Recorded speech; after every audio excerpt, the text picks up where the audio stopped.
లారా Francis Iyengar అనే ఒక విదేశీ మహిళ హిందువే అంటూ మద్రాస్ హైకోర్టు తీర్పిచ్చింది. మరి ఆమె హిందువా కాదా? హిందూ అనడానికి ఆమె ఇచ్చిన సాక్ష్యాలేంటి? ఆమెని హైకోర్టు ఏ విధంగా హిందువుగా గుర్తించింది? అది తమిళనాడులో అన్నప్పుడు అందరికీ ప్రశ్నార్థకంగా మారుతా ఉంది. దీనికి కారణం ఏంటంటే తమిళనాడు దేవాదాయ శాఖ తంజావూరు టెంపుల్లోకి ఆమె రావటం గురించి, ఆమె పూజలు చేయటం గురించి, ఆమె దర్శనం గురించి కొన్ని నియమ నిబంధనలు పెట్టి ఆమెకు అర్హత లేదు, ఆమె క్రైస్తవురాలని నిర్ణయించింది.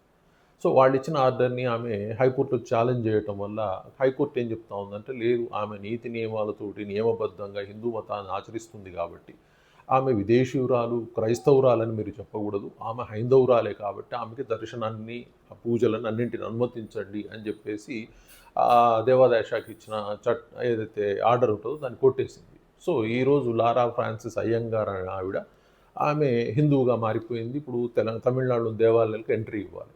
అంటే తమిళనాడులో ఎలా ఉంది అంటే హిందువులకి నార్మల్‌గా వ్యతిరేకంగా ఉండటమే కాదు, తీర్పులలో కూడా వ్యతిరేకంగానే వస్తుంటదా? అన్నది ఒక ప్రశ్నార్థకంగా హిందూ భక్తులలో తయారైపోయింది.